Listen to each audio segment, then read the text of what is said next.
They said it was the most technologically advanced ship. They said it was unsinkable.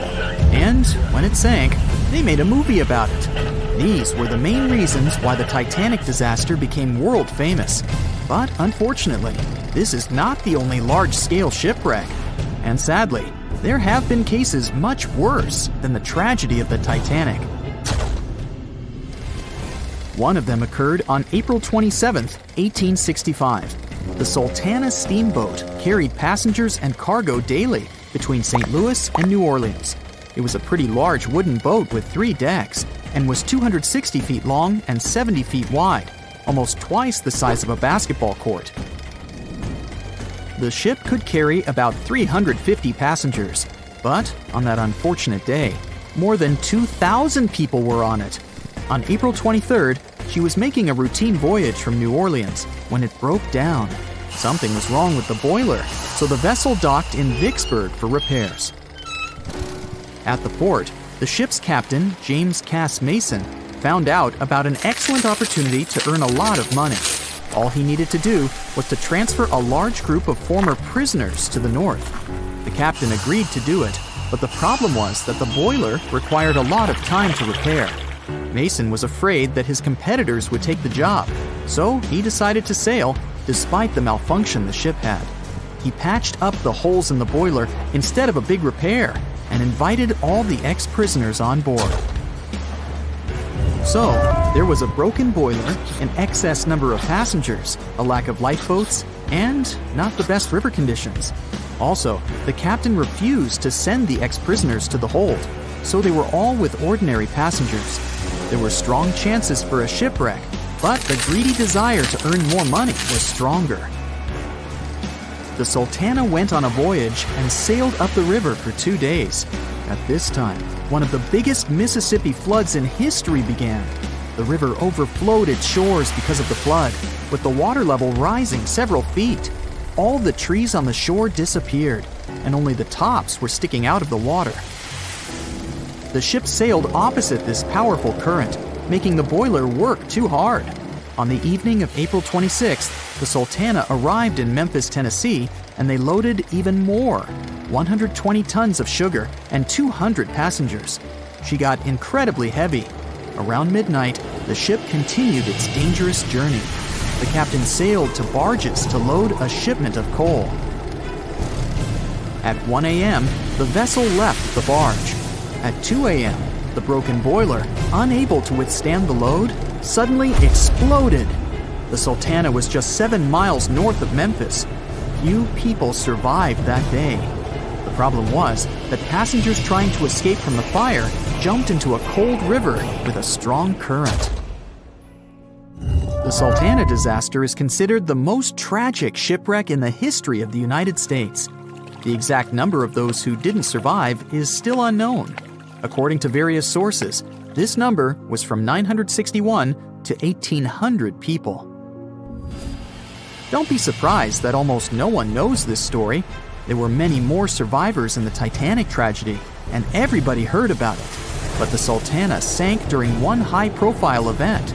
12 days before the shipwreck, the country lost Abraham Lincoln. People hadn't yet recovered from this news, so no one paid much attention to the tragedy of the Sultana. Many catastrophes happened quite recently by historical standards. One of them occurred in 2002. The ferry Lula was a Senegalese vessel. The ferry sailed twice a week, mainly along the coast of Dakar, carrying passengers who traded mango and palm oil. It made daily voyages and never faced severe problems thanks to modern rescue equipment and good repair service. But one day, the ship's crew discovered a malfunction and sent the boat to port. For almost a year, Lula was in a non-working condition, awaiting repairs. But it didn't get high-quality service. After poor maintenance, the ferry set off on its last voyage. On September 26, 2002, Lula sailed between southern Senegal and Dakar, and at 11 p.m. headed toward Gambia, where a strong storm began. The wind raised high waves, but this wasn't critical for the large passenger ship unless the number of people on board didn't exceed the established norm. Lula was supposed to carry about 500 passengers, but had many more people that day. Too many passengers, poor repairs, and a strong storm caused severe problems for the ship. But the main factor in the shipwreck was that Lula was only built for sailing in coastal waters, but that day it sailed far from the shore. Big waves started rocking the boat, and at some point, it just turned upside down. The ship's deck went underwater, and its lower part stuck above the surface like an iceberg. All the passengers sitting in cabins fell on the ceiling and lost their orientation in space. There were no holes or damage in the ship's hull, and water flooded the lower decks for a long time. The vessel stood in a twisted position for several hours. Then, the boat began to sink when the water seeped through the deck and hold. The ocean was warm, but no one came to save the passengers. People had to wait almost 4 days to be rescued. Unfortunately, only a few managed to survive. The Philippines is a very dangerous area for ships. This place consists of several thousand islands and a vast area with shallow water. Ships can run aground and damage the hull with reefs and pitfalls. On September 20th, 1987, one of the most terrible disasters in navigation history occurred there. A Philippine passenger ferry called Dona Paz left one of the islands and sailed toward Manila. The sun was shining, the ocean was calm, and the visibility was good. But for some reason, the crew members didn't notice how the tanker Vector was approaching them. The two ships collided at low speed. The collision wasn't strong, but the problem was that the Vector had tons of oil on board, and the Dona Paz crashed into the cargo hold where that oil was stored. So it spilled all over the ocean, and then a spark slipped through. Not only did the two ships catch fire, but also filled with water. Both ships sank in a matter of seconds. Only a few dozen people survived that disaster. On September 27, 1854, the passenger ship Arctic sailed from Liverpool to New York. The fog came rolling down, and visibility got really bad.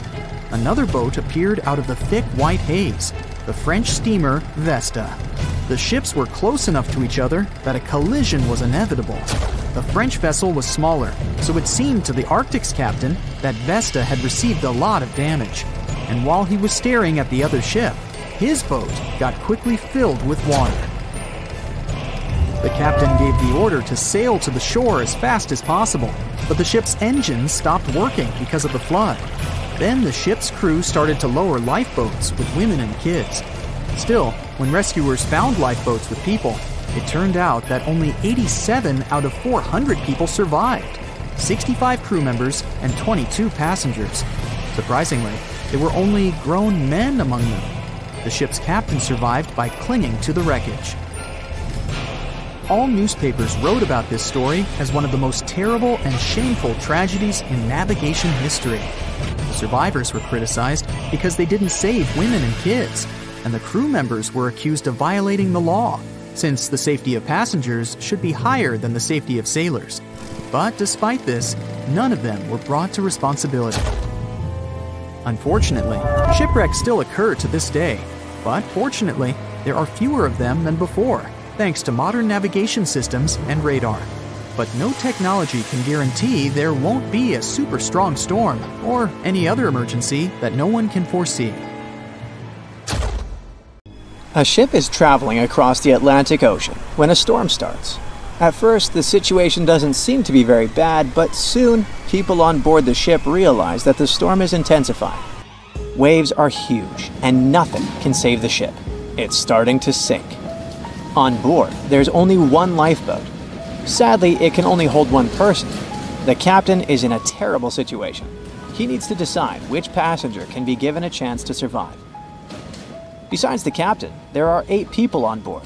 Some of them seem to be lovely. Others look like villains. But you might not know the truth until it's too late. The first passenger is Alex, a 28-year-old talented artist.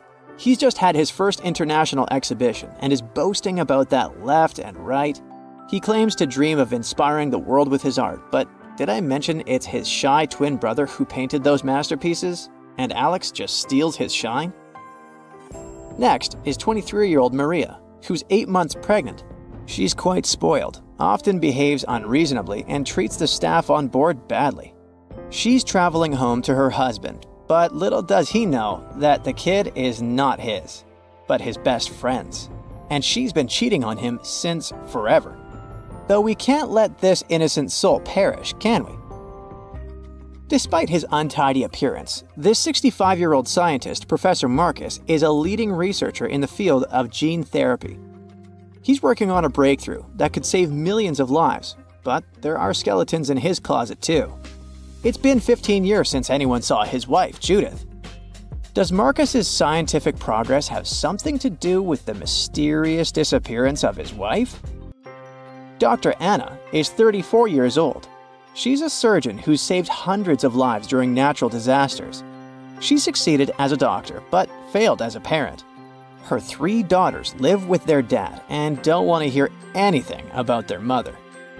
78-year-old Teresa is a widow whose family gave up on her because of her bad temper. She's traveling for the last time in her life to visit her late husband's grave. A little boy, Mark, is just 7 years old, but his unruly character has caused a lot of arguments between the other passengers. He's traveling alone since his parents are supposed to meet him on the shore.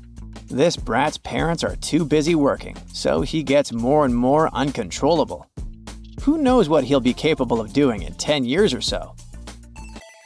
A robot android, Alpha 3, is also on board the ship. It has an artificial intelligence created to assist in expeditions. It can also control the ship in emergency cases.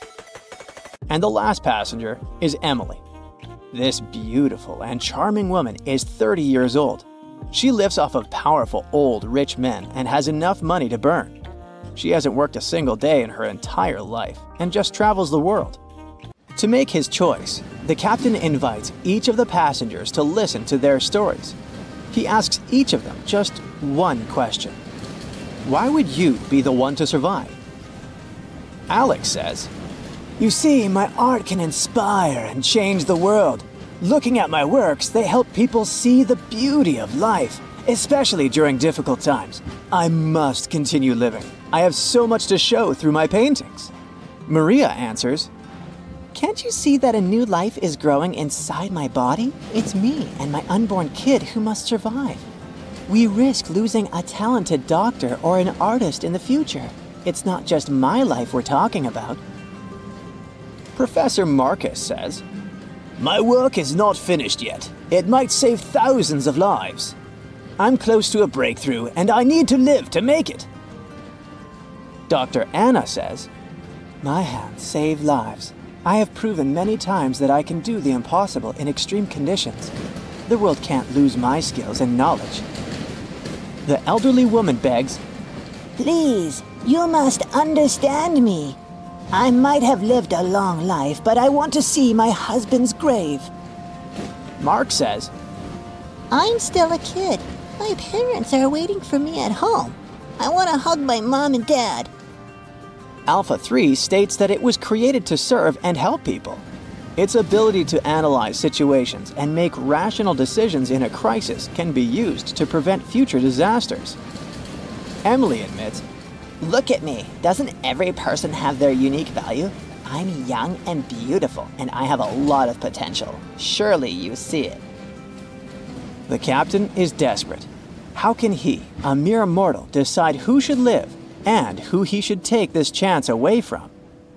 After pacing his cabin and hitting the walls with his fists, he decides to estimate passengers' value and see how useful they are. Alex, as a talented artist, can influence society through his art, providing inspiration for thousands of people who will see his masterpieces. But no one knows where his ego can bring him. Plus, remember who the real artist is. Saving Maria means saving her unborn child.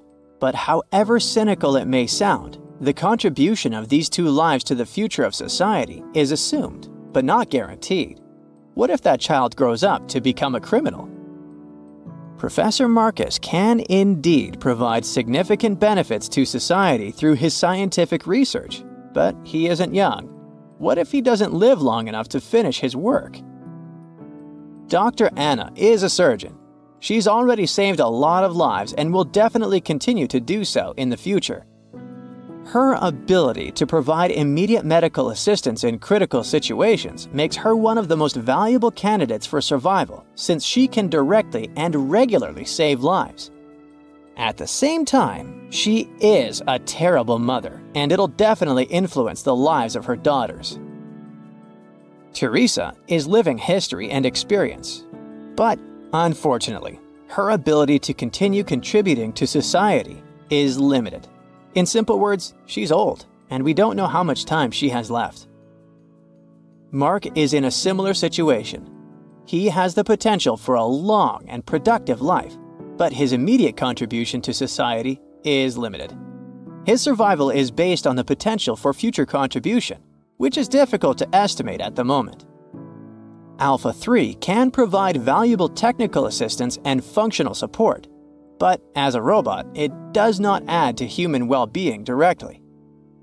As for Emily, despite her beauty, her achievements are minimal. On the other hand, she's only dating wealthy and influential people, and thus has a lot of influence on society of her own. Now, from the perspective of how much profit each of the passengers can bring, saving Dr. Anna seems to be one of the most logical choices. Her knowledge and skills can save many lives in the future, which means the greatest good for the greatest number. But let's have a look at the captain's choice. In the end, after listening to all the passengers and pressed for time, the man decides to save Emily. Can you figure out why he's made such an unexpected choice? Write your answer in the comments below. You can also pause the video to think it over. Okay, I suppose you're ready for the answer to be revealed. You see, even though each passenger presented very compelling arguments for why they should be saved, the captain was particularly moved by Emily's charm and attractiveness. And even though there were more logical candidates in terms of utilitarianism and humanism, the captain succumbed to his personal feelings and preferences, which influenced his decision. This riddle illustrates that in real life, people often make choices based on their sympathies and preferences rather than logic or public benefit. This is because emotions and personal relationships can have a strong influence on our perception of situations and decision-making. Here's a real-life example. HR managers tend to choose candidates they like or share common interests with, and it doesn't matter that other candidates might have more suitable skills or experience. This phenomenon is known as the Similarity Effect. Now, I've got an important question for you. Which passenger would you save? Share your choice in the comments. But I'd like to remind you that there is no correct answer. There's a ship drifting somewhere in the ocean without a crew. The last time someone saw it was over 50 years ago. Its story reminds of that of the Flying Dutchman, a ship that's bound to sail forever and bring disaster to whoever sees it at sea. At least the legend says so. Unlike the Flying Dutchman, the SS Bay Chimo was definitely real and built for a German company in Hamburg and began as an ordinary cargo ship. It was trading supplies between Hamburg and Sweden in the Baltic Sea starting from 1914. It had a strong steam engine and a hull made of steel. A few years later, it became British property. Then, in the 1920s, a Canadian company purchased it for around $18,000, a huge amount of money back then. The new owner, the Hudson's Bay Company, was actively using the ship for several years. They would often send it on voyages from its home port in Scotland to Siberia, Alaska, the Yukon, and the Northwest Territories. It also passed through the Panama Canal and even the Suez Canal, with fur pelts for sale on board. Sometimes it would also transport passengers. It had completed 9 successful voyages before this strip of good luck came to an end. Starting from the 1930s, SS Bay Chimo would have trouble with ice and storms. When it first got trapped in ice in October of 1931, some of the crew managed to escape to Alaska. 15 of 22 sailors decided to stay with their vessel and try to save it. They had furs and other valuable cargo worth around $58,000 aboard. The company sent them supplies to survive the winter. They set camp near the ship out of the hatches, tarpaulins, and other materials, and offloaded the cargo. At the end of November, a blizzard rushed through the area, and it seemed like it had taken the ship with it. The ice platform had survived, but the ship broke free.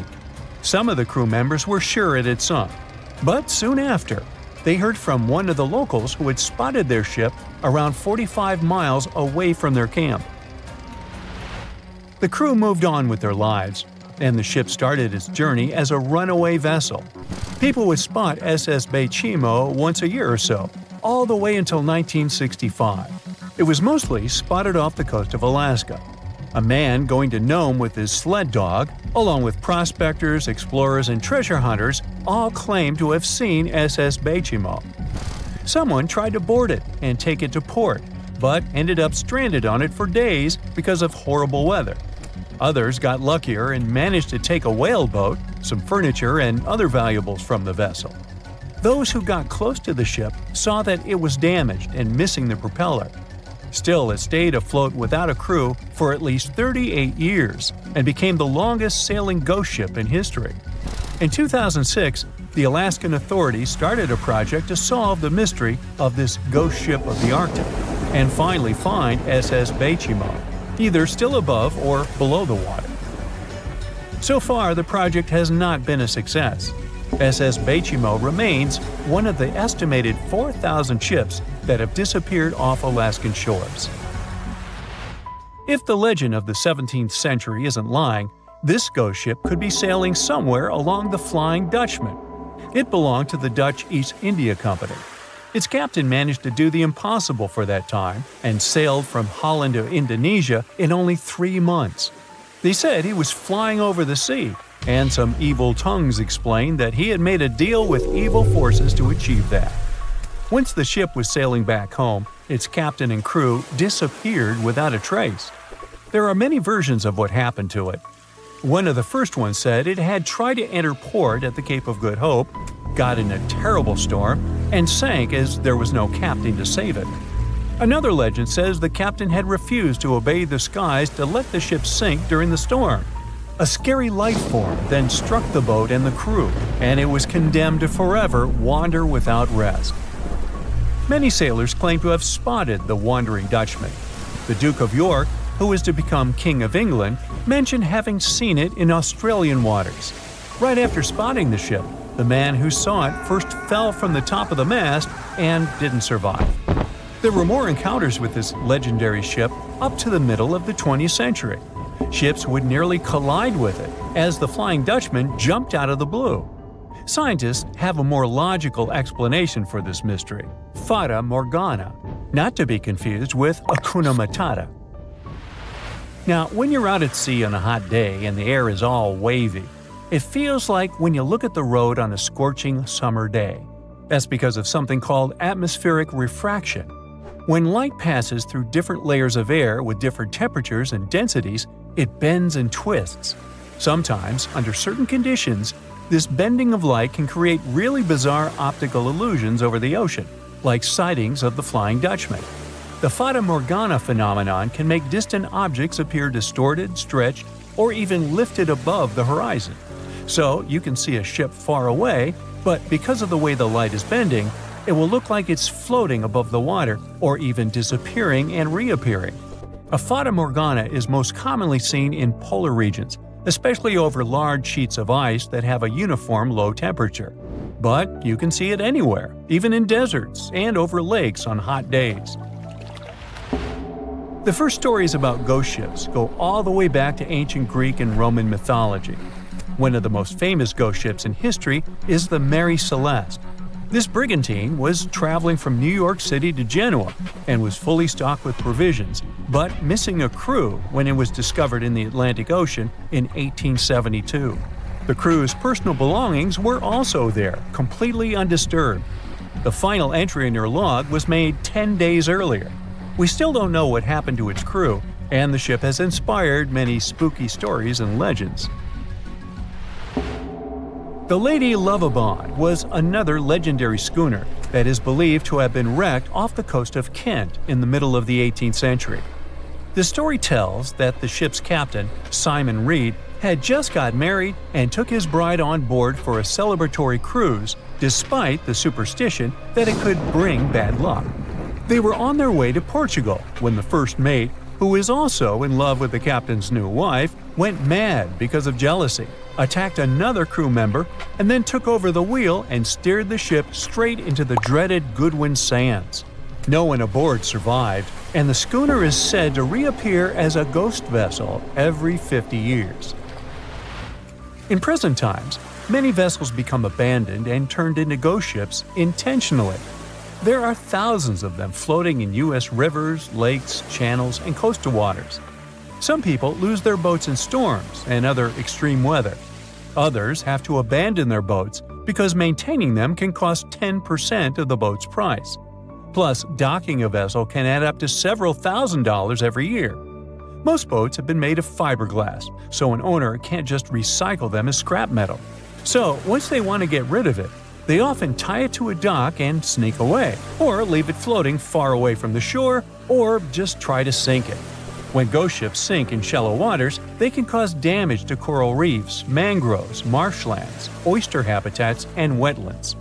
Plus, they can collide with unsuspecting regular ships and cause real trouble. So, don't do that. Enough said. They say nothing is ever lost, and it's true. Let's discover ships frozen in time. The first one is truly fascinating. Here, the Antiatheria Shipwreck. It's a Greek trading ship from the 1st century BCE. It's located on the east side of the Greek island of Antiatheria and at the merging point of the Aegean and Mediterranean seas. Around 2,000 years later, in 1900, a group of Greek sponge divers discovered the wreck. They were going to Tunisia, yet they were forced to find shelter from a storm on a nearby island.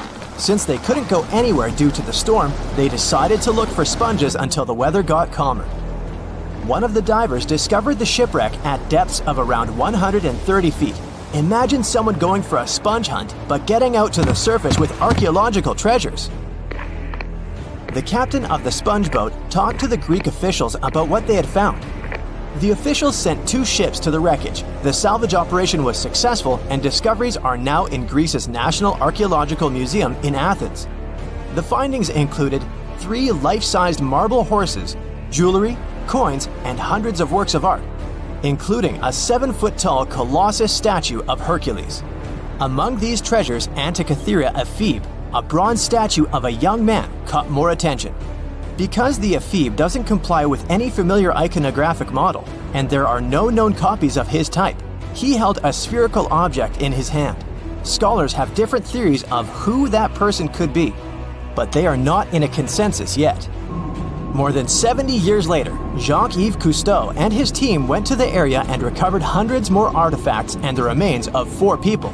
Interestingly, they discovered a complex set of interlocking gears, capable of predicting the movement of the sun, moon, and several planets. The mechanism can also show the times of solar and lunar eclipses years into the future. Think of this Antiatheria mechanism as an early computer calendar, to plan significant events like agricultural activities, religious rituals, and Olympic Games. These artifacts found in the Antiatheria wreckage are some of the most important findings in modern archaeology. Just the Antiatheria mechanism itself has changed our perception of the limits of ancient technology. The mechanism has a sophisticated design and was made over 1,000 years ago. After all these amazing discoveries, experts believe that the wreckage site has remained largely unexplored, and is mostly because of its location and the landscape of the seafloor on which the ship rests.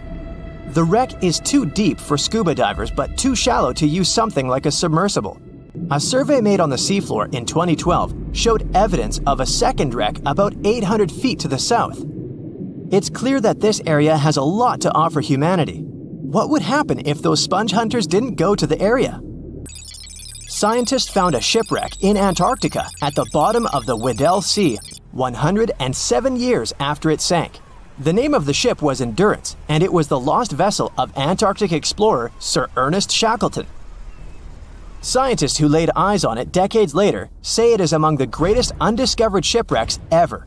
That is why they filmed the whole discovery. The video shows the remains of the Endurance and proves it is still in remarkable condition.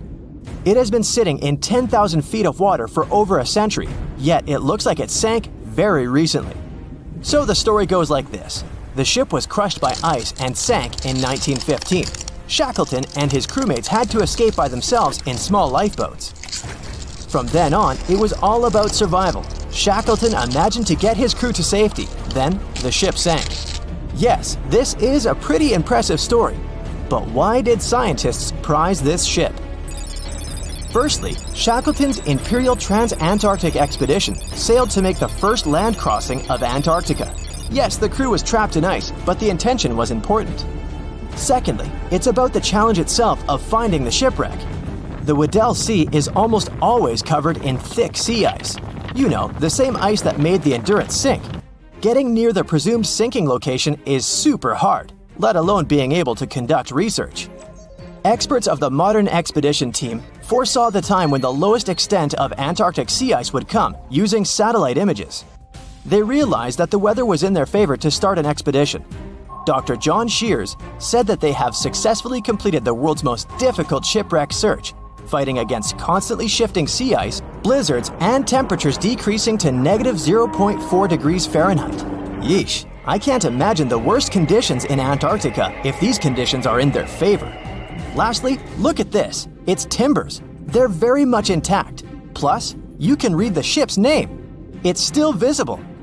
Marine archaeologist Menson Bound says that this is the finest wooden shipwreck he has ever discovered.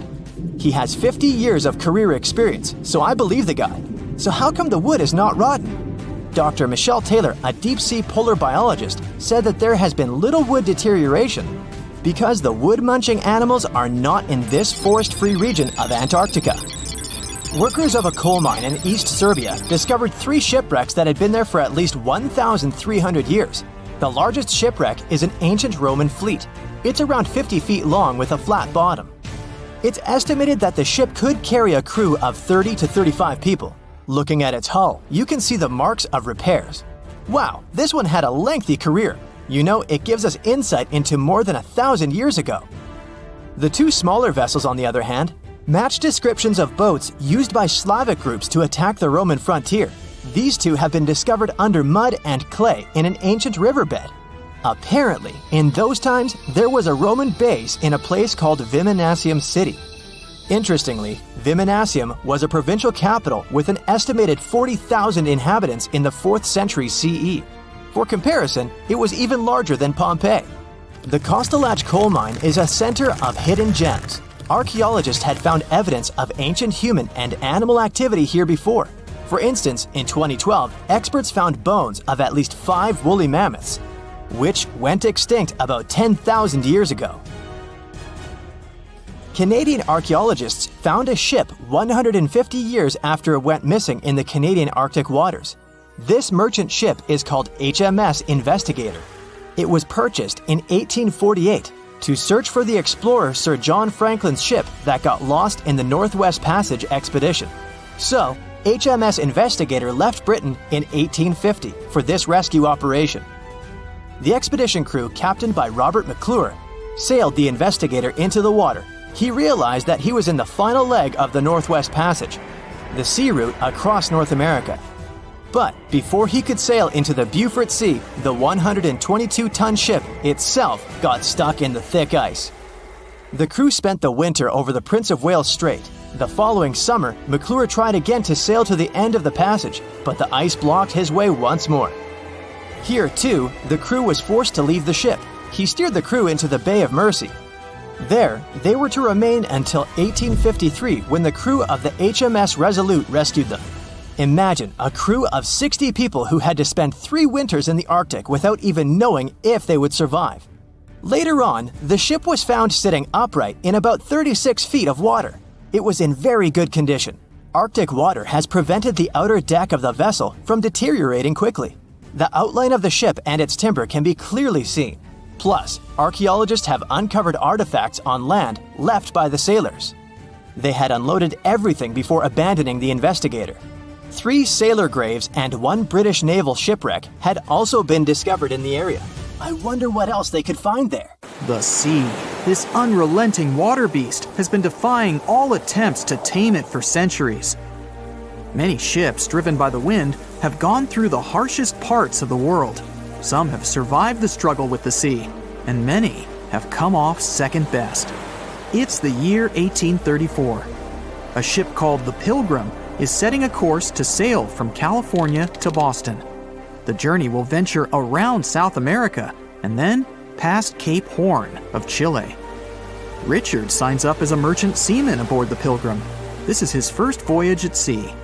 The crew tells Richard stories of the Drake Passage off Cape Horn, a route that's legendary for its dangers. Countless ships and sailors have disappeared in those waters.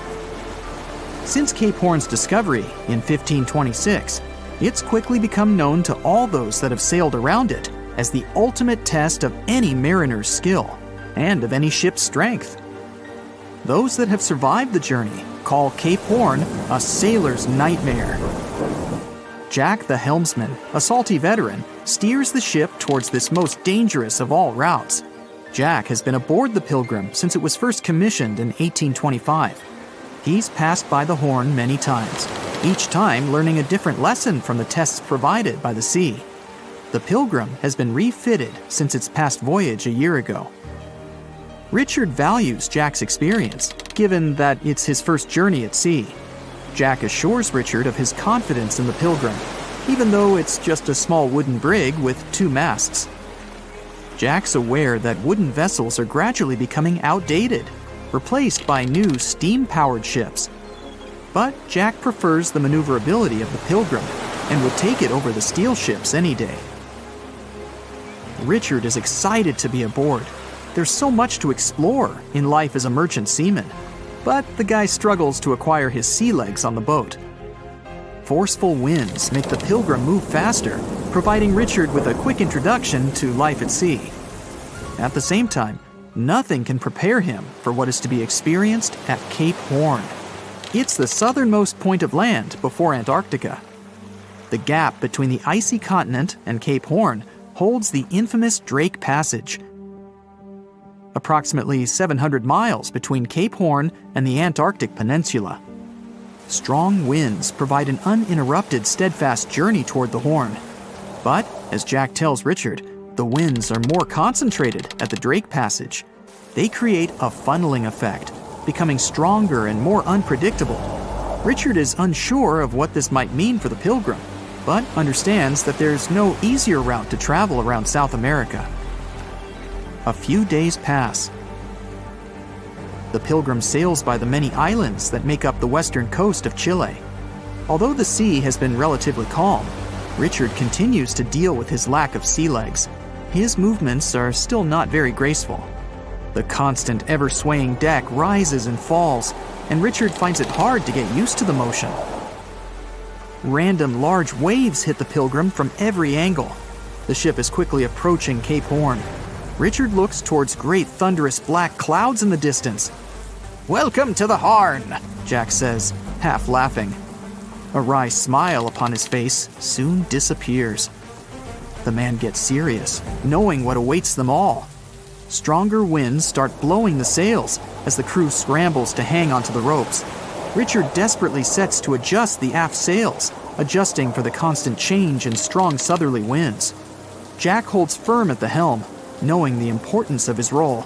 He's wary of the swell. It can build very quickly the further south they travel. It's crucial the Pilgrim doesn't venture too close to the Horn when they approach. The great darkness that was in the distance is now all around them, filling the sky in every direction. Blackened clouds throw rain and hail down at the crew as they try to resist the enraged weather. Jack is directed by the captain at the helm, changing the direction of the vessel. The temperature has dropped significantly. Barely keeping the water from his eyes, he turns toward the port side bow to provide his face a brief break from the torment of the wind. Looking out into the distance, the man sees the Horn standing alone, surrounded by mist. It's a haunting sight. He steers the Pilgrim along the face of the Horn, the distance getting shorter. The waves shrink in height since the depths become shallower. But these waves are much steeper, and their angle can cause more damage to the wooden vessel. Jack's unsure how much of these waves the Pilgrim can take before the hull is breached. Richard, still posted at the aft sails, watches the water and icebergs floating by. He's unsure how large they actually are, since they're mostly hidden underwater. But he knows to alert Jack if any get too close. Just one iceberg hitting the Pilgrim will be all that the hull can withstand. Dutifully, he watches over the side and into the distance. Icebergs aren't the only thing to look out for. Rogue waves are common in these seas as well. The connecting Antarctic and Pacific Oceans, mixed with stormy weather, form waves together. This creates much larger rogue waves. Such waves have been known to reach up to 100 feet tall. They can destroy most vessels in their path. It'll surely be the end of the Pilgrim if it comes across a rogue wave. Strong currents adjust the route of the Pilgrim, as though the Horn is trying to lure the ship toward its rocky shallows. Slowly, they are getting pulled closer toward the Horn. Jack is fighting the current at the helm. Spinning the wheel, he strains his body as much as he can. Grunting, he plunges the wheel from the port side to starboard and back again. The captain keeps yelling directions. To a novice, they're extremely confusing. But Jack, a hardened veteran, continues to interpret the directions with ease, steering to readjust their course away from the Horn. The captain orders Richard to assess the hull below the decks.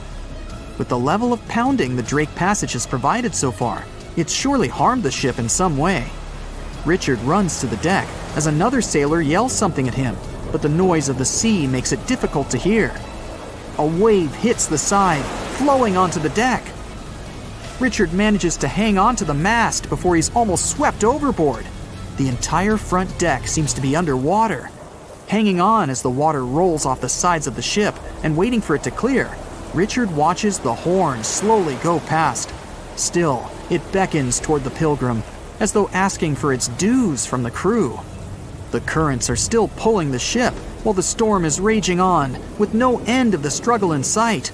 The storm is growing ever larger and fiercer. Richard gathers himself to head below and assess the damage. After a slow descent to the lower decks, Richard can finally look over the hull from the ship's quarters. There's no damage from what he can gather. But he's shocked by the depth of the water inside. It's now at waist depth. Cups, amongst other things, float in the water. Even inside the ship, the guy can't escape the waves. Unable to make sense of it all, he stands frozen, listening to the almighty power of Mother Nature outside. The sea roars even more wildly, waves constantly thudding against the hull. It sounds like a somber drumbeat, a slow countdown to the demise of the Pilgrim. Richard forces himself back to the terrors of the above decks, grasping onto the rails to carefully walk the slippery stairs. He leaves the disturbing creaks of the wooden decks. They're soon replaced with the strained sounds of the ropes, the yells of other sailors, and the deafening roar of the sea crashing all around him.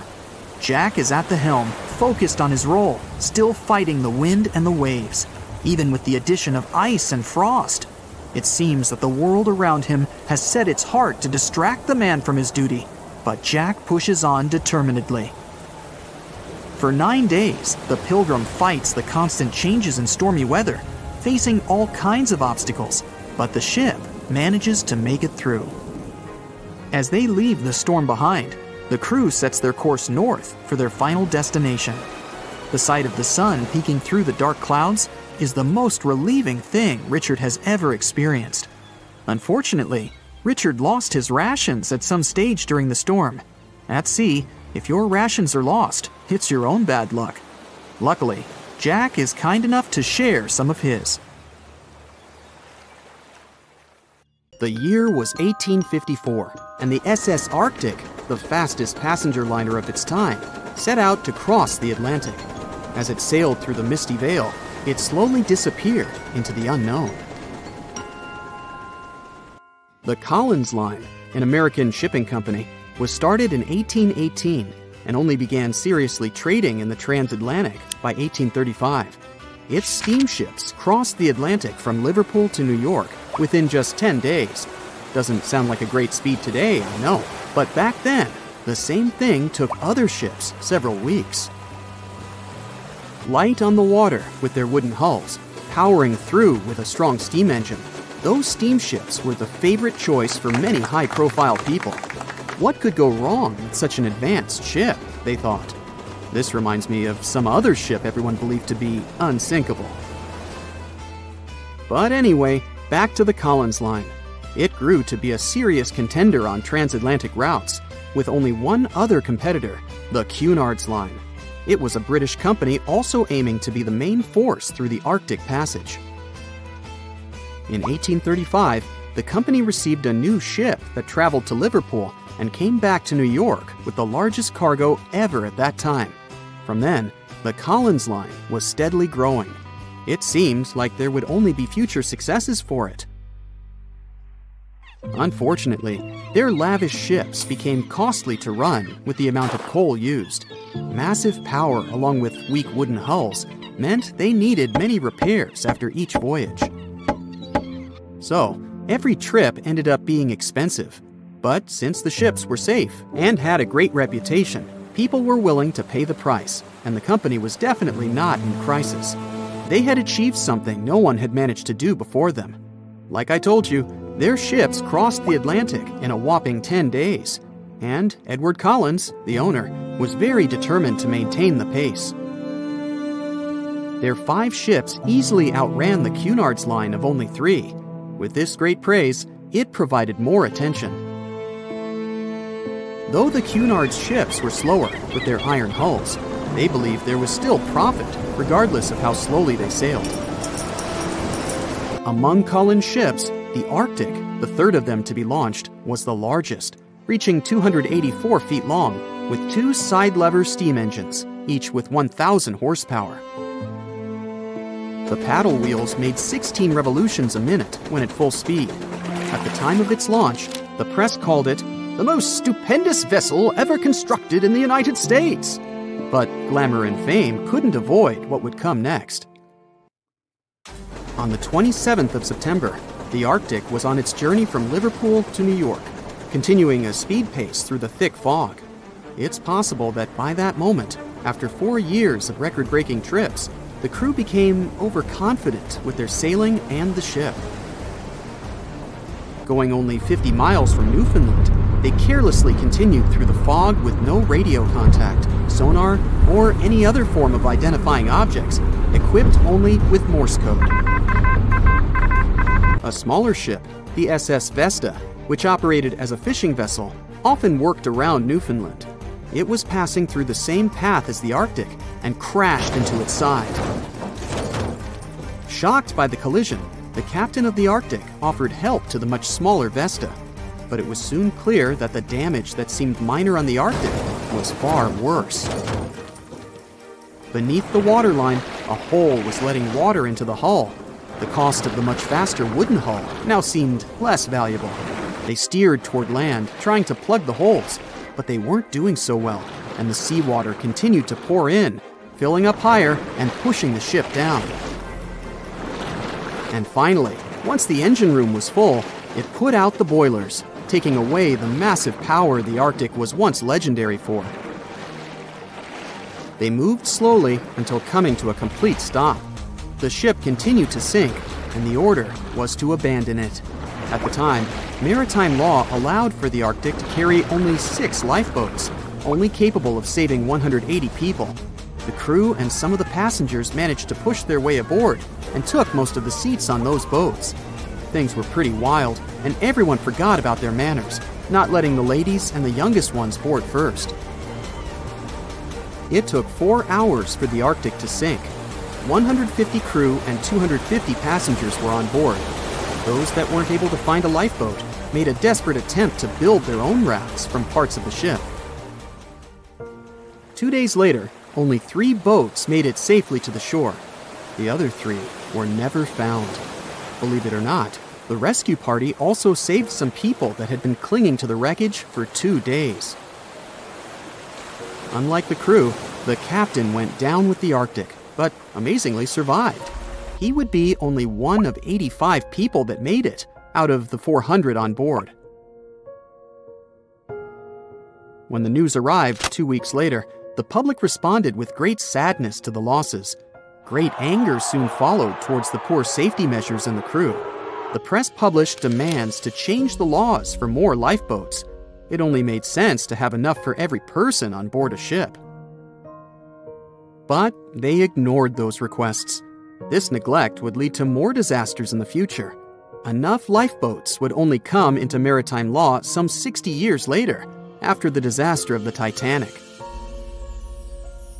Edward Cullen's wife and 2 children were also aboard the ship and didn't return. He was heartbroken, but didn't stop running his business. The Collins line still had a reputation to uphold, the biggest, fastest, and most luxurious on the Atlantic. Edward Collins would now build an even better ship than any other. It was named the Adriatic, and it was the largest ship in the world, 354 feet long. With 2 alternating steam engines that had never been built of this size. These steam engines at the time were at the height of engineering, though today you can only see them in models and toys. With the new addition of 2 masts, the Adriatic would also be able to sail if needed. Luckily, they made some lessons from the disaster of the Arctic. But before their new ship, the Adriatic, was built, another disaster had occurred. The sister ship of the Arctic had also sunk. They believe this second ship was desperate to stay in front of the Cunard's line and hit an iceberg somewhere during the race. This weird contest took the lives of 141 people. The desperation of Collins and his weakly built hulls pushed the company towards bankruptcy in 1858. The newly built Adriatic, costing over $1 million, had only made 1 voyage in the end. And even that voyage was considered a disaster. The ship collided with a tugboat. It still managed to finish its maiden voyage at a suitable time.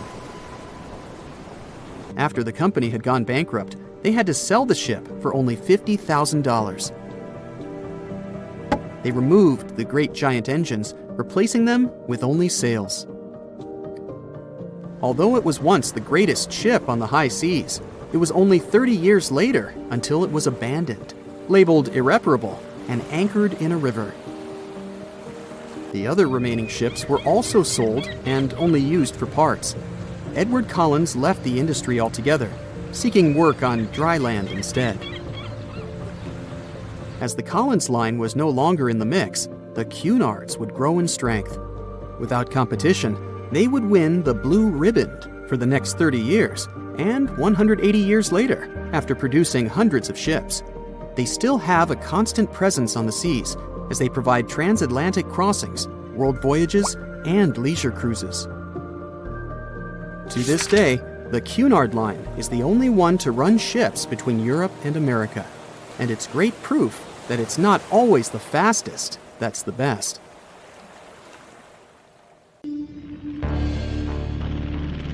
In 1945, 5 TBF Avenger aircraft took flight for a routine training exercise around the Bermuda Triangle. In the middle of the exercise, the planes were struck by intense rain and heavy winds, despite the clear weather forecast. The pilots became extremely disoriented and radioed the base to report that their navigational equipment had stopped working. The last thing the base heard was, "When the first plane drops below 10 gallons, we'll all go down together," and then static.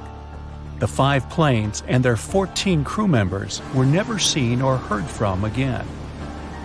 On his very first voyage to the New World in 1492, Christopher Columbus sailed through the Bermuda Triangle. Columbus reported that one night when he was on the deck of the ship, he noticed a giant light appear in the distance, unlike anything he had ever seen before. Columbus looked at his compass for direction, and it gave off erratic readings. You might have noticed that the Bermuda Triangle doesn't appear on any world map. This is because official institutions refuse to acknowledge that the area actually exists. A popular theory suggests that rogue waves are responsible for the many disappearances. Rogue waves are called extreme storm waves by scientists. They occur when different weather patterns take place at the same time and cause large, unexpected waves. Witnesses say that the waves look like giant walls of water. These waves could explain why ships go down fast and without leaving any trace. The Bermuda Triangle is home to some pretty intense and unexpected weather. Storms build up quickly and unexpectedly, then disappear soon after. If you blink, you might miss it. This could explain why few distress signals are issued. Pilots and sailors never saw the weather coming. No one knows exactly how many ships and planes have disappeared in the Bermuda Triangle. The rough estimate is 50 ships and 20 planes. Most of the time, the disappearances had no explanation and no wreckage has ever been left behind. Another bizarre theory trying to solve the Bermuda Triangle mystery comes from Charlie Berlitz. He insists that the area is home to the lost city of Atlantis. The missing ships and planes and malfunctioning equipment, according to him, were all caused by rays of energy let out by the special energy crystals that power Atlantis. While this sounds silly, Berlitz's theory was convincing enough that over 20 million people bought his book worldwide. In the year 1800, a large sailing vessel called the USS Pickering departed from the U.S. on its way to the West Indies. The ship sailed into the Bermuda Triangle along with its 90-man crew and was never heard from again. The USS Pickering was the first ever confirmed ship to vanish in the Bermuda Triangle. It's believed that the ship was taken out by a storm, but because no wreckage was ever found, we'll never know for sure. When the TBF Avenger planes went missing, a massive search operation was conducted. Boats and planes searched the Bermuda Triangle for any signs of the aircraft. One of the boats searching was a PBM-5 Mariner airboat. The airboat took flight at 7:27 p.m. and called in a routine radio message 3 minutes later. Then, it was never heard from again. No trace was ever found of the rescue airboat or the 5 Avenger aircraft. An enormous investigation was launched into the disappearance of all these vehicles, but nothing was ever discovered. This particular area of the ocean is one of the most heavily traveled shipping routes in the world. Some skeptics believe that this fact solves the mystery. Statistically, the busier the area, the higher the frequency of accidents and disappearances. While this makes sense, it's not the frequency of disappearances that's responsible for the mystery of the Bermuda Triangle. It's the lack of explanation or wreckage found. On the ocean floor, decomposing organisms let off large concentrations of methane gas that gets trapped under the water. This gas can build up until, boom, it ruptures. The gas surges up to the surface and erupts. If a ship was in the area of one of these ruptures, the water would become much less dense and cause the ship to sink rapidly and without warning. Scientists believe this could be the cause of the many disappearances in the Bermuda Triangle. While this theory makes a lot of sense, it doesn't seem too likely. The U.S. Geological Survey has stated that no large releases of gas are believed to have occurred in this area for the past 15,000 years. The ocean floor is made of rocks containing a lot of magnetite. It's more like iron. Magnetic fields react to high concentrations of magnetite on the ocean floor, which may start a sort of conflict between the two. It can often lead to various weather anomalies and, as a result, navigation issues. And, naturally, any changes in the ocean floor or the Earth's magnetic fields influence the Bermuda Triangle a lot. Since the magnetic field is constantly moving, it might be also taking the Bermuda Triangle with it. Now that people know where the triangle is, it's easy to avoid it. It supposedly moves eastward together with the magnetic poles, but scientists still can't answer where exactly it will be in a couple of years. Some people blame all the disasters on the extraterrestrial paranormal activity. Others suppose it's all about raging natural phenomena. There's another triangle in Lake Michigan. Just like the one near Bermuda, the Michigan Triangle got its shady reputation for some disappearances. The first recorded one dates back to 1679. A large vessel, one of the largest of that time, set out on an expedition. Yet, once it got in the sinister triangle, it never came back. Much later, an aircraft disappeared in this triangle. The skies are usually very clear there, but back in 1883, Some people witnessed abnormal things in the area. Some claim to have seen large blocks of ice falling from the skies, and the crew even managed to save one as hard proof. Meanwhile, the Pacific Ocean mystery area is another sinister triangle. Off the south coast of Japan, not far away from Tokyo, there's a sea where plenty of ships met their doom, disappearing without a trace in these waters. They call it the Devil's Triangle. Some scientists believe the cause of anomalies is the environmental changes. Also, there's a really high concentration of methane hydrates on the bottom of the ocean in the Pacific Triangle area. You're deviating from your original course and sailing in the wrong direction. There's the Caribbean Sea near the triangle, peppered with small islands. The seafloor here isn't deep. The ship can get in shallow waters. And now the ship is stuck on a shoal, and you have no idea where you are. If this were the 21st century, the ship's captain would be able to reach the shore using GPS and other modern navigation. But the most interesting thing is that the compass would work correctly this time, since the magnetic North Pole hasn't already coincided with the true one for a long time in the territory of the Bermuda Triangle. The agonic line is somewhere far away from here. There are no problems with navigation now, but for some reason, this is where ships disappear. In fact, not just here. Throughout the Atlantic Ocean, there are places where many more ships were gone. The Bermuda Triangle is not even in the top 10 of such places. One of the main reasons why many ships are lost here is that one of the most popular shipping routes in the Atlantic passes through the Bermuda Triangle. And the more ships in one place, the more shipwrecks. Simple probability. Then, it just starts getting weird. Other theories say that there's a space-time rift in this region. Ships and planes fall into this rift and end up in the past or the future. But for some reason, there's not a single proof of this myth. There's no reason to think that the rift is hidden somewhere here. The base of an extraterrestrial civilization is located in the Bermuda Triangle. Visitors from other galaxies steal sea vessels along with the crew, so no one finds the wreckage of the ships. This is also a popular myth that has no scientific justification. The Kraken lives somewhere in the triangle. It's a huge squid that sinks ships and also is a legend that sailors tell each other. However, gigantic squids live in the depths of the ocean. They can grow to the size of half a train car, but no cases have ever been recorded where they sunk a large vessel. And in the area of the Bermuda Triangle, they have never ever been seen. People in the past didn't know about the existence of these creatures, so when they saw them for the first time, they described them as huge, terrible monsters. Giant squids are some of the most elusive creatures on Earth, and scientists had to use sonar equipment to find them. They don't like to leave the dark depths and are likely to be afraid of the sound of any ship. So, that should squash the squid as a suspect.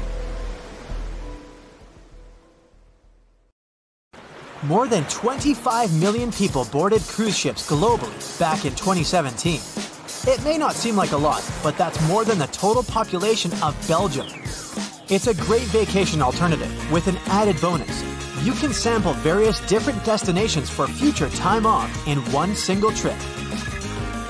If you've already booked a trip on a cruise ship, but you still have no idea what you should pack, start with some research on your specific cruise location. Either way, be sure to bring deck-friendly shoes that are low-heeled. Also, add a pair that's comfortable to walk on larger distances for the days spent ashore. Depending on the season, you might want to add a few swimsuits too. If you're on any type of medication, make sure you bring it with you in its original packaging.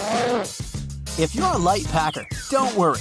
Most cruise ships come equipped with laundry rooms. They're kind of pricey, especially if you want your garments to be washed, ironed, and folded for you. But it does save you the extra hassle of packing more clothes or washing them for yourself. It's really important that you check in with your credit card company before boarding a ship, more so if your itinerary includes one or more foreign countries. Your credit card might get frozen if there's any unusual activity on your account. Most of these companies have algorithms that get triggered once there are charges from different countries in rapid succession, which is exactly what you'll be doing on a cruise ship. Letting them know beforehand saves you the embarrassment of having your card declined at some fancy restaurant.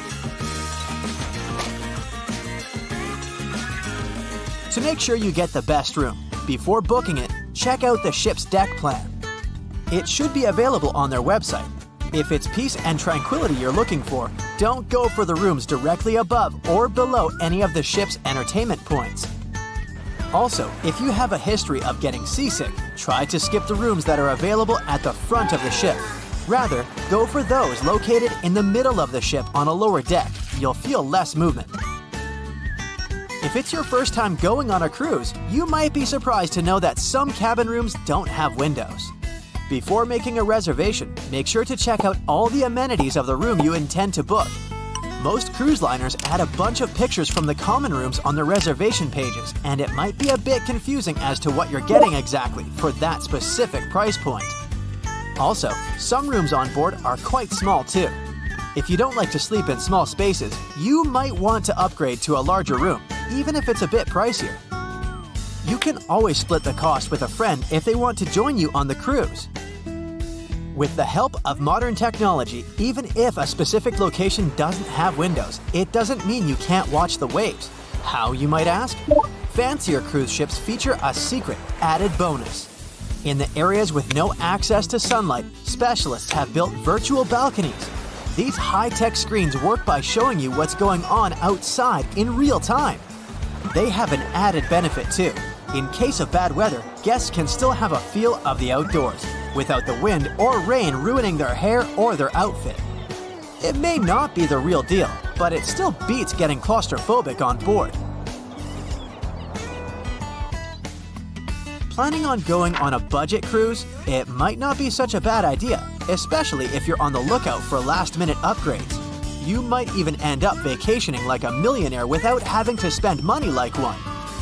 These upgrades sometimes include things like a private balcony in your room, maybe some spa services, or even better prices for high-end meals. If they aren't all booked by the time people board the ship, they might be open for the rest of the passengers for way better prices than initially listed. There might be hidden freebies on board if you pay close attention. Things like complimentary pastries on board late in the morning or a late-night cup of tea on the house might be some of the things offered to guests. You only need to ask.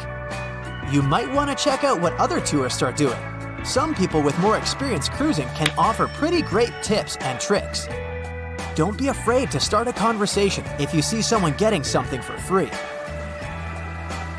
Some cruise ships do go all the way on the fancy dial. They even have exclusive areas designed for guests staying in expensive suites. Most of the time, they're located at the top of the ship. On one particular cruise, these types of guests have designated staff members called Royal Genies, which are similar to butlers. They can cater to just a few cabins. Since the cruise line wants to divert other guests from asking them various questions, which will take time away from their assigned guests, the genies do not wear a name tag in public areas. Most common areas of cruise ships do require travelers to follow a dress code, but if you do your research in advance, you might find that some areas are more relaxed when it comes to what people need to wear. Most cruise ships require people to adhere to smart attire, which means pants with a collared shirt for men, or blouses and skirts, dresses, or stylish pants for the ladies. As for the travel destinations, be sure to research the ports you're about to visit in advance. You'll know what to wear, what the weather will be, and if you need to pack anything else, like an umbrella or a beach towel. Stops on cruises only last for a few hours in most cases, so you'll want to get the most out of them. If that specific location includes museums or art galleries you want to add to your checklist, be sure to book in advance so you don't waste time waiting in lines. Some cruise ships even provide their guests with private tours of the ports they're about to visit. Do make sure to book them in advance if this is something you might be interested in, as the list gets pretty full quite fast. Independent tours are a bit more private. You can spend time with your tour guide and even ask more questions. Always remember to put your phone in airplane mode while on board. Most cruise ship horror stories involve cruising newbies that ended up paying thousands of dollars in cell phone charges while on ships, just because they forgot to turn it off. If you're the type of person that can't switch off their phone, be sure to check with your cell phone provider before traveling internationally. Some can provide special plans for limited amounts of time, without extra charges. You'll be free to chat, call, or browse YouTube videos without worrying you'll end up paying a fortune. Most cruise ships also provide you with complimentary Wi-Fi or Wi-Fi packages that can be purchased in advance, which are way more affordable. You can stick to communicating with your friends and family back home via FaceTime or Skype. People that have heard about the Titanic tragedy will always wonder what might happen if something goes wrong while on board. Let's take lifeboats, for instance. The Titanic had a mere 20 lifeboats on board, which were tragically not enough to fit all the passengers after the ship hit the iceberg. Some fancy cruise ships these days have an even lower number of lifeboats, anywhere from 15 to 18. Sounds strange?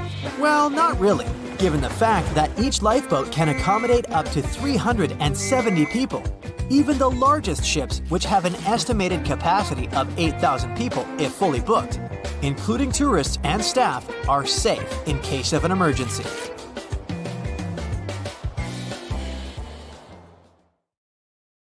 Thick fog is rising over the ocean as the sun is slowly sinking towards the horizon. It's hard to see further away than a few dozen feet, but that's enough to notice a hulking, skeletal shape in the distance. As your ship approaches the figure, your heart beats faster, and then you make out the details of another vessel, abandoned by the looks of it. Ghost ships do exist, and their mysteries aren't always solved. Take MV Hoita, for example. It was a wooden vessel built in 1931 as a luxury yacht. It had served well to various people over 20 years before it was bought by a Samoan sailor and became a merchant ship. In 1955, though, Hoita's service came to an abrupt and mysterious end. On October 3rd, it set sail for another trading voyage that should have taken no more than 48 hours. Delays happen in the sea, so when Hoita didn't arrive on October 5th as scheduled, there was little worry yet. But then it failed to come on the following day too.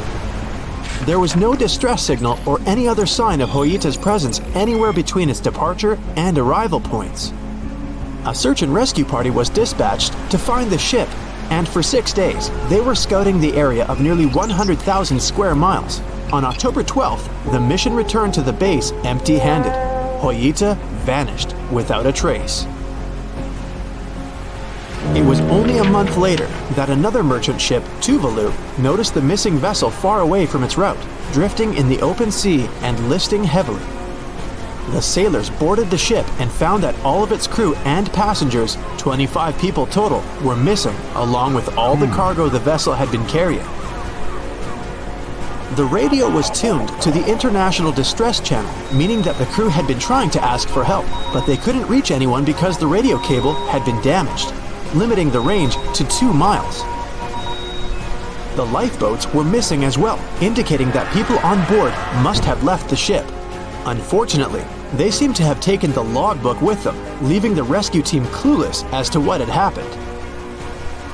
Even today, the mystery of MV Hoita hasn't been solved yet. No one knows where the crew and passengers had gone and what had caused them to leave.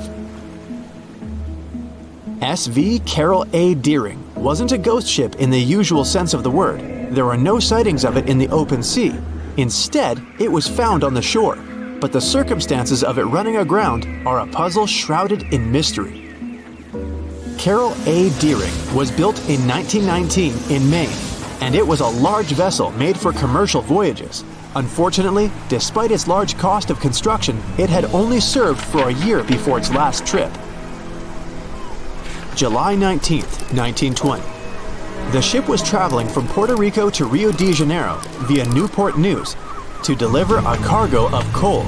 It was almost halfway to the final destination when the captain fell seriously ill, and the crew turned back to drop him and his son off and replace the captain. The voyage went without incident, but when it came to Barbados in December to resupply, there were strange moods among the crew.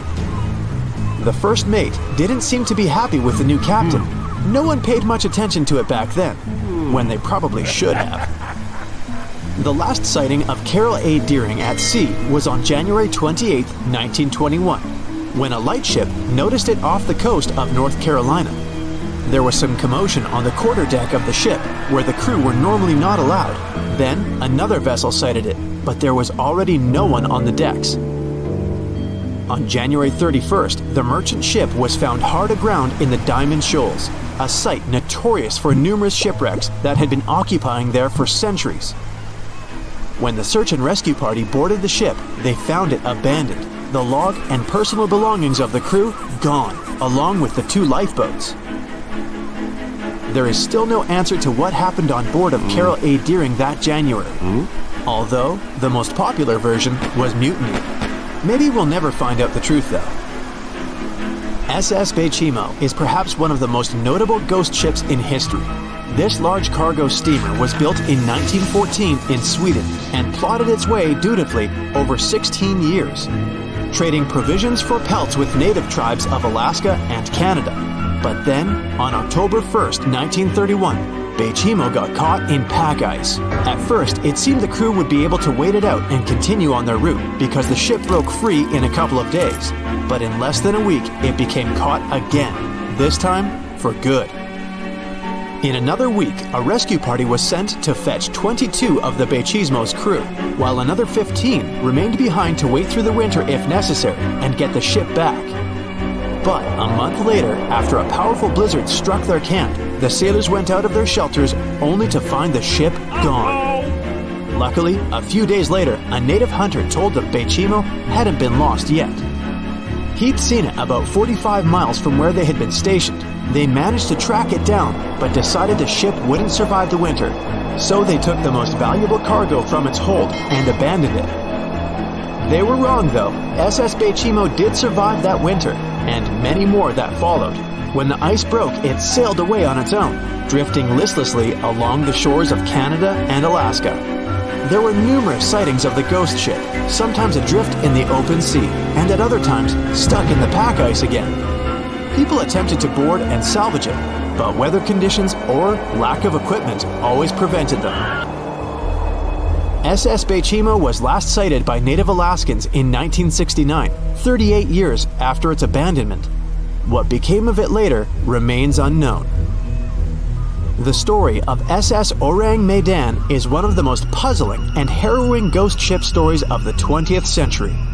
No one even knows for sure if the ship even existed in the first place. It wasn't recorded in Lloyd's Shipping, the International Register of Ships, which makes it either a tall tale or a vessel that avoided being officially recognized for some shady reasons. In any case, the accounts as to what happened to the Medan vary. According to most reports, it was carrying some unknown cargo in the Indonesian waters when a distress call was received by another ship in the vicinity. The officer on duty heard an SOS message, but its contents are different depending on the accounts. The message did not repeat, and the crew of Medan didn't answer to any attempts to contact it back. The ship that received the distress call hurried to the rescue, but they only reached the vessel the following day, when it was already drifting and slightly listing. When the rescuers boarded the ship, they found that none of the crew had survived. However, one lifeboat was missing, which implied that there was at least one crew member who managed to escape. What happened to the rest of the people on board remains a mystery to this day. Still, there are no hard facts about this story, so we might never find out whether SS Orang Medan was actually a ship and not a thing of fiction. SV Zabrina was a 3-mast sailing barge built in 1873 for river trade ships in South America. She served for well over 4 decades, proving to be a sturdy and reliable ship. It was later transferred to Europe, where it continued serving its purpose well. But then, in October 1917, Zabrina set sail on a regular voyage only to be found ashore several days later. Mysteriously, although the ship was perfectly intact, the entire crew of 5 and the captain were gone. There is no direct evidence or hard facts as to what really happened that day. The most convincing theory is that the crew were washed away from the deck because of an underwater explosion. And then the ship sailed ahead without them. But the truth, as always, remains unknown. As an experienced sailor and the first man to ever sail non-stop on his own around North and South America, Matt Rutherford has seen a lot during his voyages.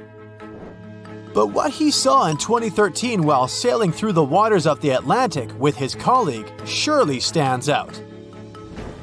Some 800 miles off the coast of Bermuda, not far away from the famous Bermuda Triangle, they noticed a boat that seemed to be moving by itself. The sails weren't up and the motor wasn't running. The sailors decided to check if there was someone who needed their help aboard, so they moved closer to the mysterious ship. Once they got there, things only got weirder, as they realized there wasn't a living soul aboard. Rutherford started filming to document their discovery. The boat looked so awfully abandoned that they expected to find some pretty scary things in there. But it didn't stop Rutherford from searching the vessel. The boat, which turned out to be named Wolfhound, looked like an upscale one, probably costing hundreds of thousands of dollars. It was pretty weird to find it floating by itself in the middle of the ocean. It seemed like whoever abandoned it was leaving in a rush. There were clothes and other personal belongings all over the main cabin. Some parts of the ceiling had fallen and some drawers had popped open. The brave sailors decided to tow the ghost ship back to Bermuda. It wasn't easy because Wolfhound was bigger and heavier than their boat. After days at sea, the crew was running low on fuel and asked a passing freighter to stop and give them some gas. They kept pulling Wolfhound until the tow line got wrapped around the rudder and they realized they could get stranded in the Bermuda Triangle. So they had to abandon the ship. What really happened and how Wolfhound ended up in the middle of the ocean will probably remain a mystery. Rumor has it that it belonged to a member of the Royal Irish Yacht Club. The ship was going on its first voyage from Connecticut to Bermuda and then Antigua. It got in a terrible storm around 400 miles away from Delaware. The winds were so strong that the yacht suffered 2 knockdowns. A Greek cargo ship rescued the crew. They left the ship with an emergency beacon on. The rescued crew members shared that they saw the ship sink, which only adds more questions to the story. How did it get back to the surface? Does the Bermuda Triangle have anything to do with that?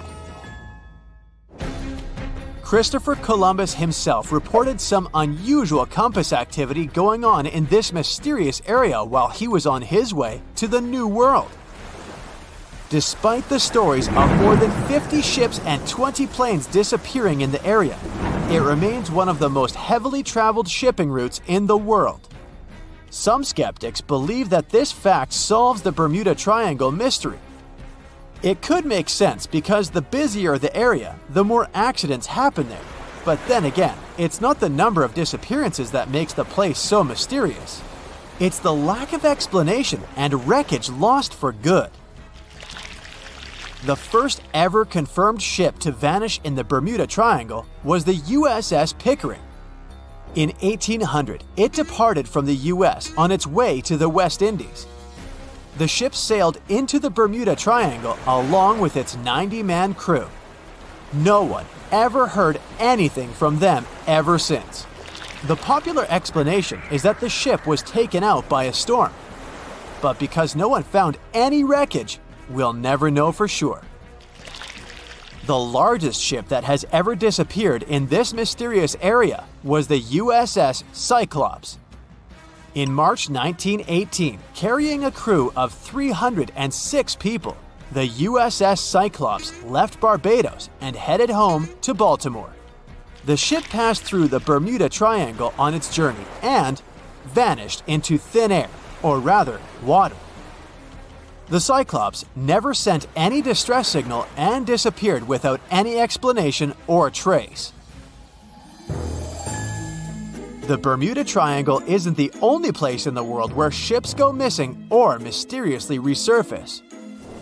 One of the most famous ghost ship stories would be of SS Bay Chimo. The large cargo steamer was built in Sweden. On October 1st, 1931, it got caught in pack ice. The crew decided to wait it out and managed to break free after a couple of days, only to get trapped again in less than a week. This time, they didn't manage to make it out. A rescue team went by air to save 22 of the crew members. 15 other members stayed in a wooden shelter they built not far away from the ship. Their plan was to wait out the winter and get back aboard. At the end of November, a strong blizzard was rushing through the area. When it was over, Bay Chimo seemed to have gone away with the storm.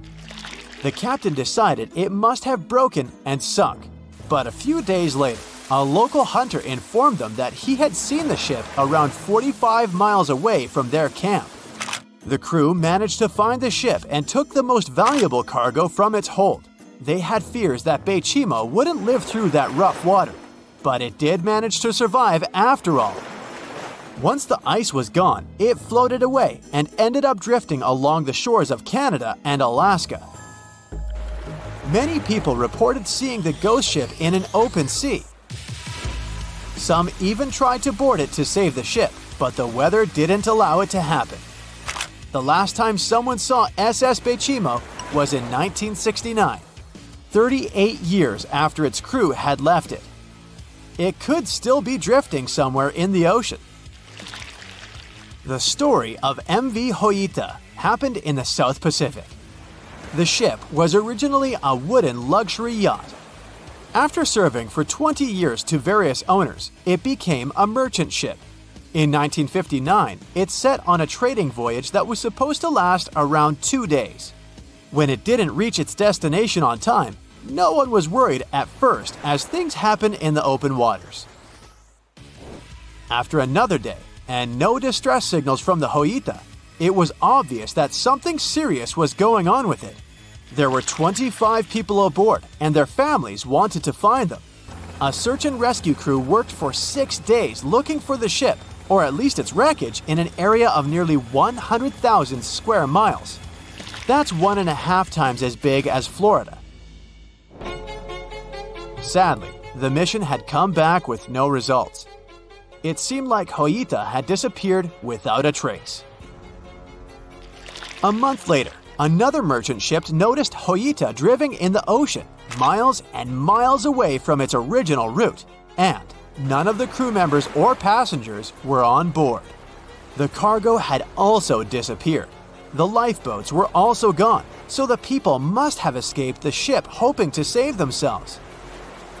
It turned out that the crew had been trying to get help as they tuned the radio to the International Distress Channel. But the damaged cable didn't let them send the signal any further than 2 miles.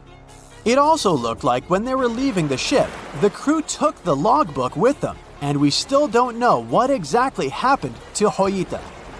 Family members of those who were on board are still looking for answers. One professor claims it must have been a corroded pipe that leaked and flooded the vessel, but we'll most likely never know for sure. In the Pacific Ocean, near Japan, there is an area nicknamed the Devil's Sea. It's believed to be one of the 12 vile vortices around the Earth. Some people claim that vile vortices have weird things going on in them because the pull of the planet's electromagnetic waves is stronger there than anywhere else. The most famous ship that disappeared in the area was a fishery patrol vessel in 1952. The ship went there to investigate the vessels that went missing previously and disappeared along with 31 crew members. Scientists who don't believe it was a mysterious disappearance blame the underwater volcano eruption for what happened. The movie Jaws came out in 1975, and since then, people have been terrified of sharks. Some people fear seeing a great white's head come out of their showers, not to mention the fear of running into one at your local pool.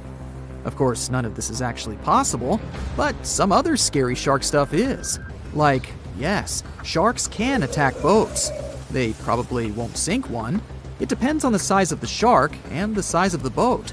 Today, we're diving deep into the facts and myths about the sea's biggest predator. It was the year 1953. On a typical July morning, two fishers set out on their daily lobster harvest.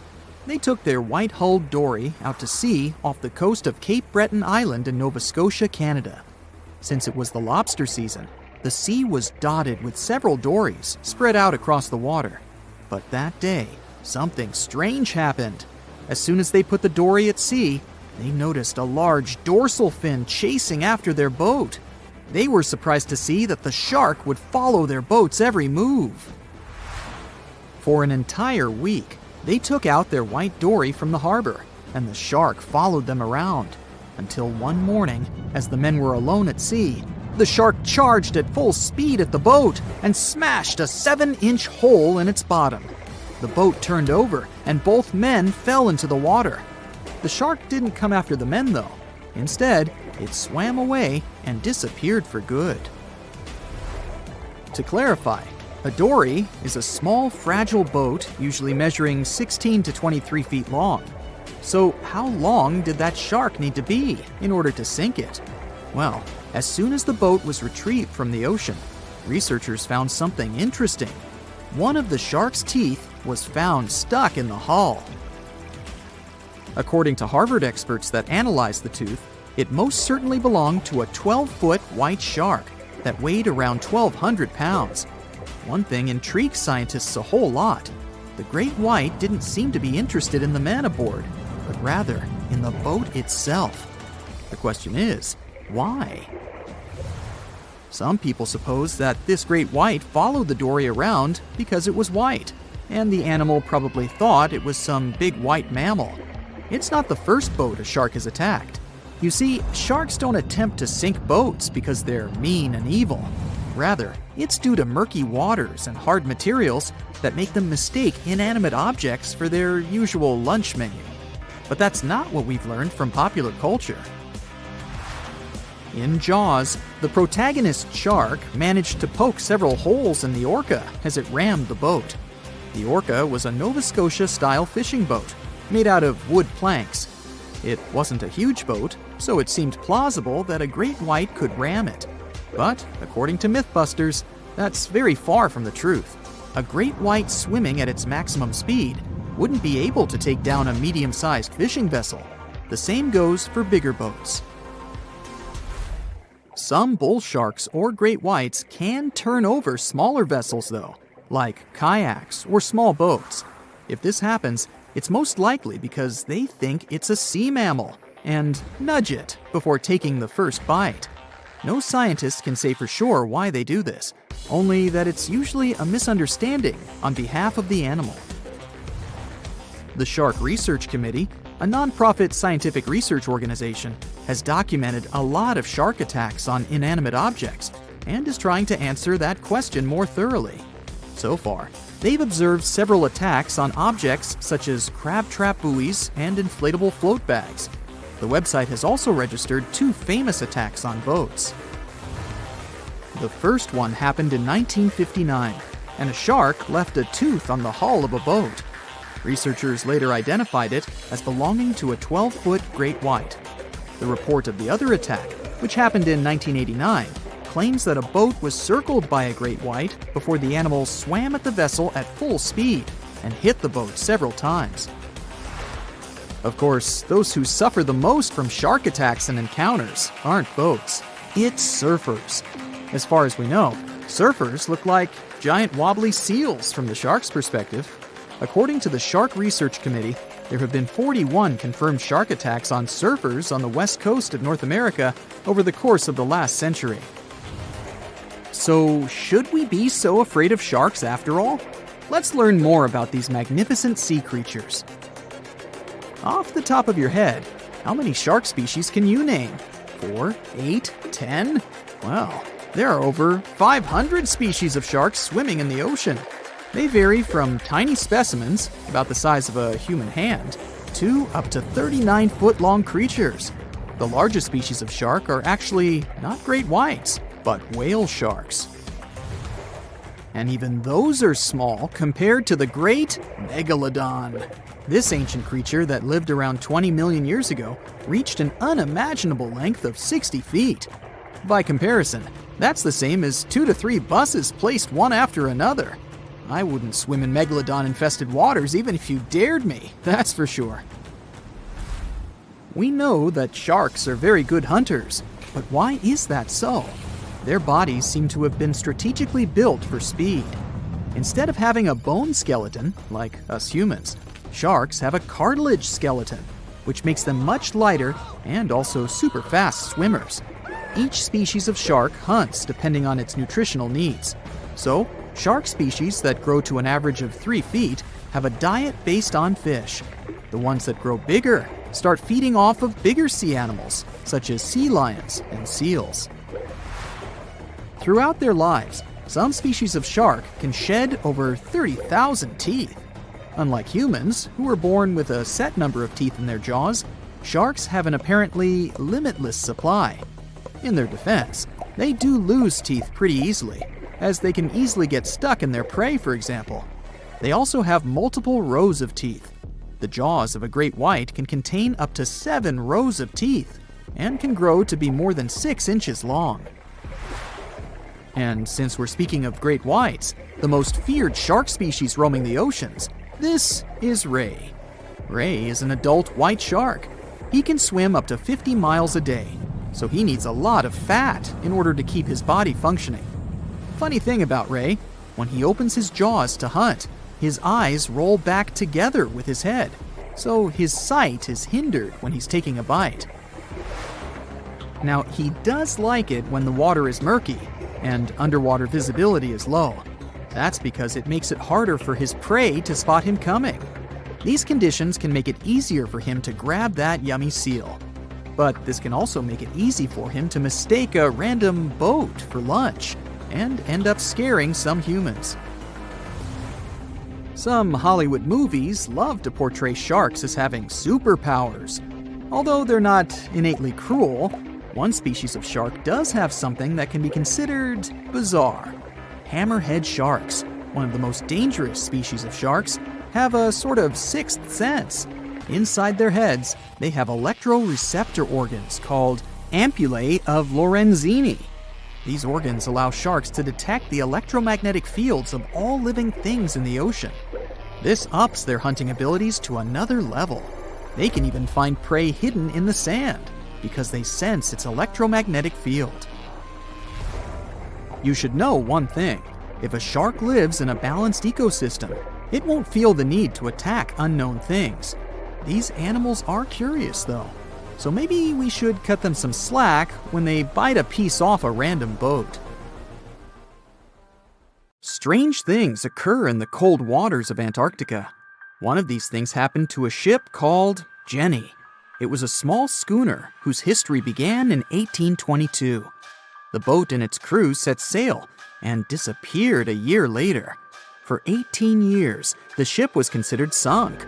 People forgot about it, but in 1840, the vessel reminded the world of itself. That year, the whaling ship Hope sailed through the Drake Channel in Antarctica. The crew members noticed a ship among icebergs. It was the schooner Jenny. It was floating slowly in the dark, with no signs of life. The captain of the Hope, Mr. Brighton, gave the order to approach the mysterious vessel. They thought it was some creepy ghost ship, but as they came closer, they noticed crew members on the deck. The sailors of the Hope called out to them, but received no answer.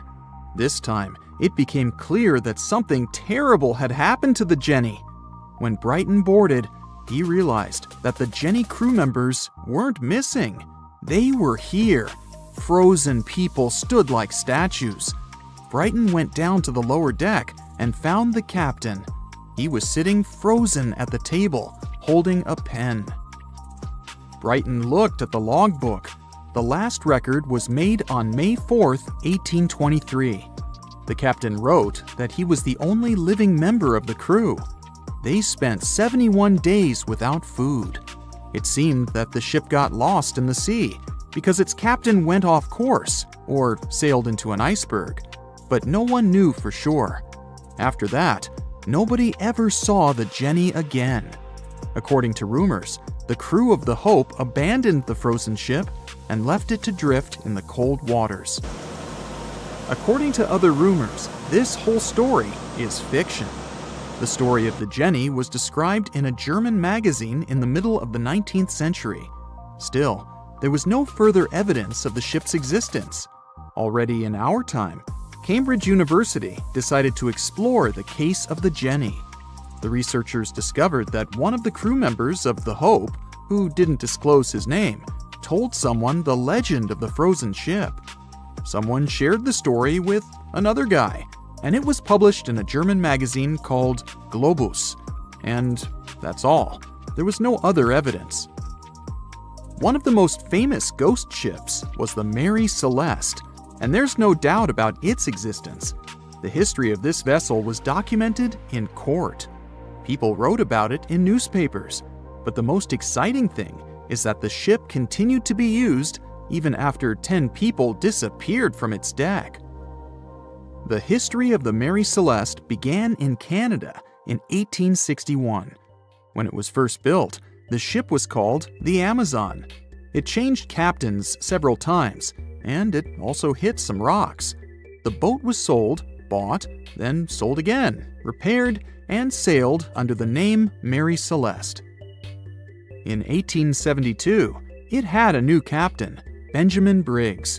He was a decent, brave man with a lot of experience in navigation. He had a beloved wife, a daughter, and a son. When he went on his last voyage, he took his wife and daughter with him, and his son stayed in America. In November of 1872, the Mary Celeste sailed from the port in New York with 10 people on board and disappeared. 8 days later, another ship, the Dei Gratia, also left New York and followed the same route. Dei Gratia's captain, David Morehouse, noticed the Mary Celeste and immediately realized something was wrong. The ship was moving too freely, as if no one was controlling it. The captain tried to contact the crew members, but no one answered him. Then, together with other sailors, he climbed aboard the Mary Celeste. The ship was in good condition. There was no damage. The hold was slightly filled with water, but it could be easily pumped out. Everything seemed fine, but one lifeboat was missing. The crew members' valuables were in their cabins. The cargo was in the hold. The supplies of water and food were untouched. Judging by the records in the logbook, the ship was caught in a storm, but it was not too strong. Other ships also sailed through this storm, but nothing bad happened to them.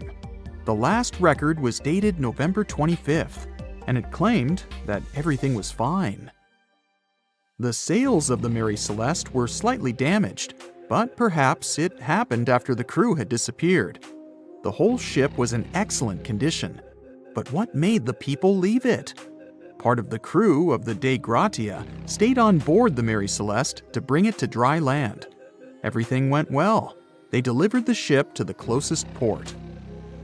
Next, the captain of the Dei Gratia appeared before the court and told about what had happened.